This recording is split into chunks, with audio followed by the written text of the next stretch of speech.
사랑하는 파리장로교회 성도 여러분, 한 주간도 평안하시고 건강하시고 안녕하셨습니까? 어느덧 9월의 마지막 금요 기도회 시간이 되었습니다. 시간이 참으로 빠르다는 생각이 듭니다. 어려운 중에도 멈추지 않고 지속적으로 흘러가고 있는 것은 시간이 아닌가 싶기도 합니다. 아무쪼록 늘 건강하시고 하나님께서 주시는 평안과 또 보호하심의 은혜가 각 성도님들의 가정, 또 사업장 그 위에 가득하기를 주님의 이름으로 기도합니다. 오늘은 요한계시록 20장 7절에서 10절까지 본문을 가지고 최후의 심판이라는 제목으로 앞서서 살펴보았던 말씀들 가운데 사탄의 최후의 모습, 이 모습을 좀 더 자세히 살펴보도록 하겠습니다. 먼저 본문 말씀을 제가 읽도록 하겠습니다. 천년이 참에 사탄이 그 옥에서 놓여 나와서 땅의 사방, 백성 곧 곡과 마곡을 미혹하고 모아 싸움을 붙이니 그 수가 바다의 모래 같으리라. 그들이 지면에 널리 퍼져 성도들의 진과 사랑하시는 성을 두르매 하늘에서 불이 내려와 그들을 태워버리고 또 그들을 미혹하는 마귀가 불과 유황 못에 던져지니 거기는 그 짐승과 거짓 선지자도 있어 세세토록 밤낮 괴로움을 받으리라. 아멘. 오늘은 최후의 심판에 대한 말씀을 나누는데요. 특별히 두 미술 작품을 소개하면서 말씀을 이어가려고 합니다. 먼저는 오기스트 로댕의 작품인 생각하는 사람입니다. 저도 파리에 있는 로댕 박물관에 몇 번 가본 적이 있는데요. 교과서에서만 배우던 생각하는 사람을 직접 볼 수 있었던 특권을 얻었습니다. 로댕의 생각하는 사람 조각은 로댕의 미완성 작품 지옥문이란 작품에 지옥문 앞에 앉아서 생각하는 사람을 확대하여 만든 작품이라고 합니다. 지옥문은 늘 그가 애독했던 단테의 시편에서 구상되어 제작된 로댕 생애의 결산이라고 할 수 있는 작품이라고 합니다. 이 지옥문이라고 하는 작품에는 186명의 숱한 군상들이 서로 뒤엉켜 지옥을 연출하고 있습니다.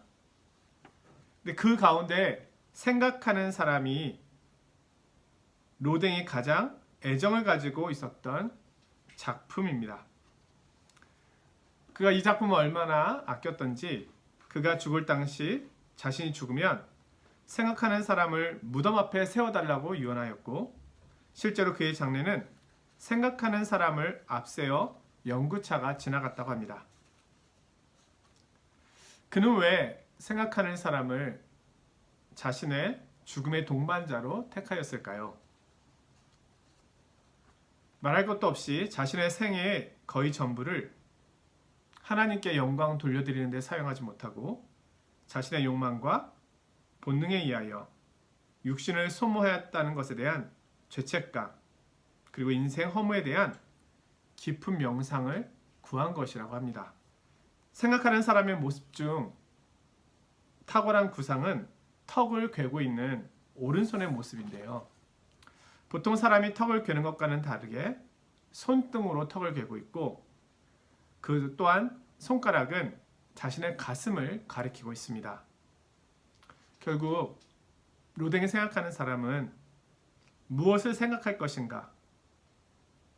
자신을 살피면서 내면 깊숙이 들려오는 양심의 소리, 하나님의 음성을 듣는 그 일을 하라고 작품을 통하여 말하고 있는 것입니다.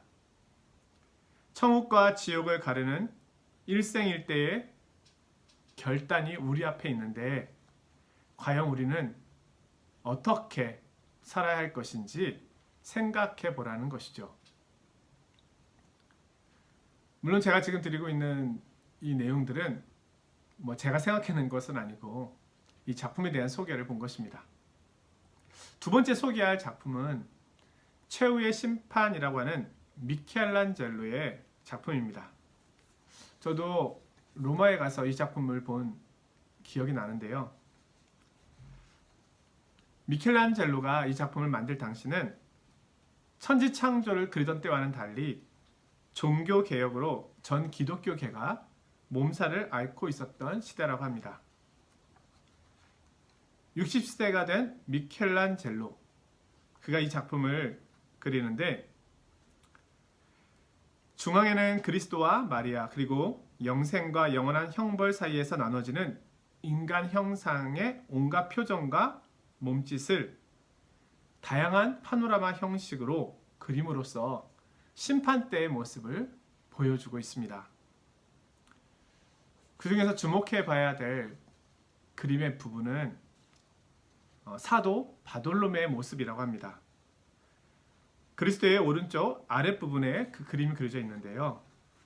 머리가 벗겨지고 수염난 이, 전생에 의하면 그는 산채로 살갗이 벗겨지는 형벌을 당하여 죽었다고 합니다. 그래서 그의 왼손에는 그 벗겨진 껍질이 들려 있습니다. 순교자의 장엄한 모습을 보여주는 모습이기도 합니다. 그런데 자세히 살펴보면 껍질에 그려진 얼굴과 껍질을 들고 있는 바돌로메의 얼굴이 다르다는 것을 볼 수가 있습니다. 이 그림을 평하는 사람은 말하기를 껍질의 얼굴에 바돌로메 얼굴이 아닌 미켈란젤로 자신의 얼굴을 그려 놓은 것이라 합니다. 그는 이 수많은 군상들 속에 가장 무의미한 인간으로서 하나님 앞에서 심판받을 수밖에 없는 자신이 최후의 심판날 그런 위치에 있을 수밖에 없음을 이 껍질에 자신의 얼굴을 그림으로써 표현하였습니다. 미켈란젤로는 과거에 하나님께 돌려야 했던 그 영광을 교황들에게 돌렸고, 교회가 세상의 빛이 되어야 할 시기에 오히려 세상을 캄캄하게 했던 자신의 행동을 회개하는 듯합니다. 그는 암흑의 시기에 자신에게 주신 그 달란트를 오히려 속된 곳에 정열을 쏟아왔던 자신의 모든 인생의 추억들을 바돌로메의 살 껍데기에 붙인 것입니다. 자, 이 두 작품의 공통점은 최후의 심판 앞에 서게 될 인간의 모습을 그렸다는 것입니다. 우리가 하나님 앞에 서게 될 때 한 사람도 예외 없이 모든 사람은 하나님의 심판대 앞에서 하나님의 엄중한 판단을 받게 될 것입니다. 그때 우리는 어떠한 변명도 그 앞에서 할 수 없을 것입니다. 이 마지막을 바라보는 모습은 오늘 이 시대를 살아가는 우리에게 거룩한 채찍질이 될 것입니다. 어떻게 살아야 할 것인가? 어떻게 믿어야 할 것인가? 어떻게 하나님 앞에 설 것인가? 이와 마찬가지로 오늘 우리가 함께 읽은 이 본문은 사단의 최후의 심판, 그리고 거짓 선지자와 짐승의 최후의 심판, 불신자들의 최후의 심판의 모습을 보여주고 있습니다. 반면에 하나님께서 교회를 보호하시는 모습을 또한 보여주고 있죠. 이것이 마지막의 모습입니다. 오늘 이 마지막의 모습을 보면서 우리의 마음속에 거룩한 소망과 또 한편으로는 거룩한 부담감, 그것을 갖게 되는 은혜의 시간이 되기를 원합니다. 오늘 말씀은 세상의 교회에 대한 최후의 공격에 대한 모습을 보여줍니다. 곡과 마곡이 하나님의 백성을 최후에 힘을 모아 공격합니다. 오늘 본문에 보면 천년이 참에 이렇게 말씀하고 있죠. 천년이 찼다는 것은 우리 하나님께서 예정하신 모든 시간이 다 되어 하나님의 심판이 이루어지는 때를 말합니다. 그리고 땅 끝까지 복음이 증거된 때이며 생명책에 기록된 모든 영혼들이 구원을 이룬 때입니다. 천년이 찾아 사탄이 옥에서 놓여 나오는데요. 그 앞에서 말씀을 드린 것처럼 사탄이 옥에서 풀어진다는 것은 사단의 사망 권세가 회복된다는 것을 의미하는 것이 아닙니다. 지금까지는 사탄이 인간을 미혹하여 죄악 가운데로 끌고 갈 때도 하나님께서 통제하시고 억제하셨습니다. 그러나 마지막에는 하나님께서 일시적으로 그 통제의 끈을 놓으시겠다는 겁니다. 그리고 이제는 완전히 심판하시겠다는 겁니다. 더 이상 회개의 기회가 주어지지 않을 것이라고 학자들은 이야기합니다. 사단과 그와 함께한 이들은 마지막 전쟁을 준비합니다. 이들이 대적하고자 하는 것은 초의 전쟁을 위하여 목표로 삼은 대상은 바로 교회입니다. 9절에 보면은요, 그들이 지면에 널리 퍼져 성도들의 진과 사랑하시는 성을 두루매. 곡과 마곡, 이것은 적대적인 세상, 힘을 모아서 교회를 대적하고 있는 세상을 상징하고 있는 것이라고 말할 수 있겠죠. 근데 이들이 하나님의 백성, 교회를 대적합니다. 여기서 교회는 두 가지 표현으로 나타나 있는데요. 성도들의 진, 사랑하시는 성입니다. 성도들의 진은 구약시대 이스라엘 백성이 40년 동안 광야 여행을 할 때 성막을 중심으로 12지파가 동서남북으로 진을 쳤던 모습을 배경으로 하고 있습니다. 성도들의 진의 특징은 진 한가운데에 성막이 있다는 것입니다. 성막은 하나님께서 임재해 계시는 하나님의 왕궁이며 처소입니다. 성소라고 부릅니다. 그러므로 성도들의 진을 공격한다는 것은 곧 성막을 공격한다는 것이며 이는 하나님을 대적하는 행위를 말합니다. 말씀이신 그리스도를 섬기며 예배하는 신약의 교회를 말한다고 할 수 있습니다. 또한 사랑하시는 성은 구약에서 예루살렘을 의미하는 표현입니다. 예루살렘이라고 하는 도시의 특징은 예루살렘 안에 성전이 있다는 겁니다. 따라서 예루살렘을 공격한다는 것은 곧 예루살렘의 성전에 계시는 하나님을 대적한다는 행위를 말합니다. 성도들의 진은 구약의 광야 교회를 의미하고 사랑하시는 성은 가나안 땅의 정착 생활에 지은 성전을 의미합니다. 따라서 이 두 단어는 교회의 모습을 상징적으로 보여주고 있는 것입니다. 우리가 뒤에서 살펴보겠지만 새하늘과 새 땅에 완성된 교회, 승리한 교회의 모습은 거룩한 성, 새 예루살렘으로 묘사됩니다. 자, 이들이 교회를 포위하고 공격하는데요. 그 수가 바닷가의 모래와 같습니다. 자, 그러나 이 엄청난 숫자가 교회를 하나님 성도들을 넘어뜨리기 위하여 공격해 오지만 이 싸움은 이미 교회가 승리한 싸움입니다. 왜냐하면 예수 그리스도께서 교회의 머리가 되시고 승리자가 되시기 때문입니다. 사단은 이 싸움에서 결코 이길 수가 없습니다. 오늘 말씀해 보니까요. 하늘에서 불이 내려와 교회를 둘러싼 모든 영적인 권세를 불에 태워버립니다. 불에 의한 하나님의 원수들의 심판과 하나님의 백성의 구원은 하나님이 하나님의 백성을 보호하시는 것과 하나님의 주권과 하나님의 거룩함을 보여줍니다.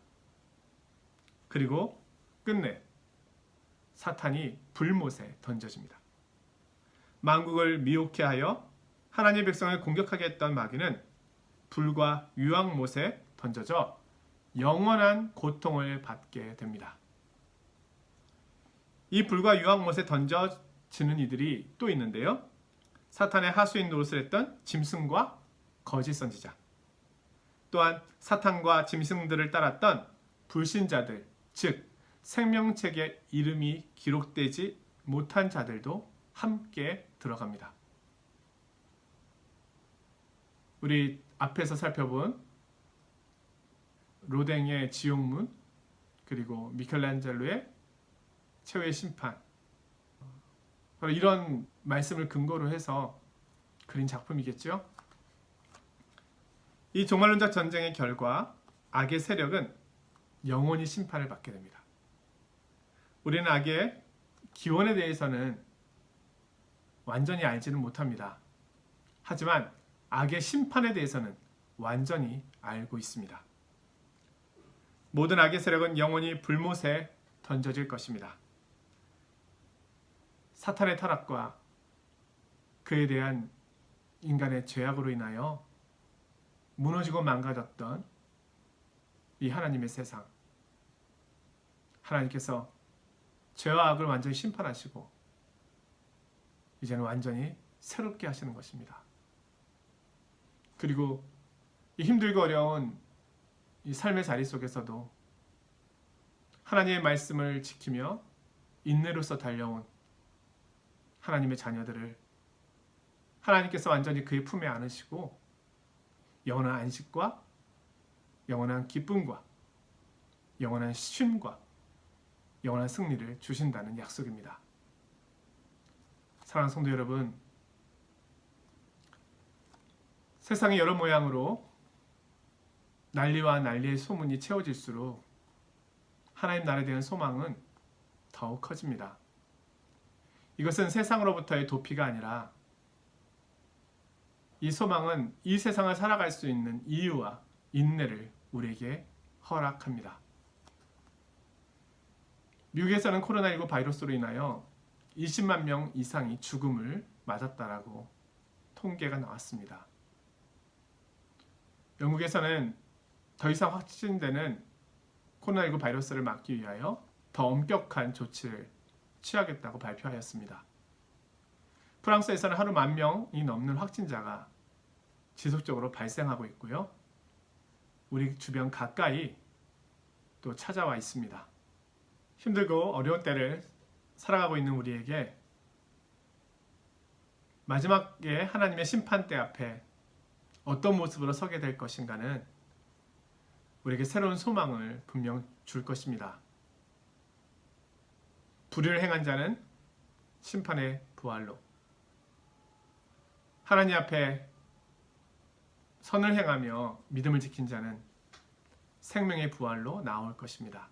우리에게 주신 영광의 시간, 그 시간을 고대하면서 오늘 우리에게 주신 시간을 잘 달려가시기를 주님의 이름으로 축원드립니다. 말씀을 마쳤고요. 오늘은 정교인 금요 기도회로 모이는 날이지 않습니까? 특별히 이날은 나라와 민족을 위해서 기도하는 날입니다. 빛과 소금의 역할을 감당해야 할 우리 한국교회와 그리스도인들을 위해서 또한 기도해 주시기를 원합니다. 그리고 이 지구촌을 위해서, 그리고 프랑스,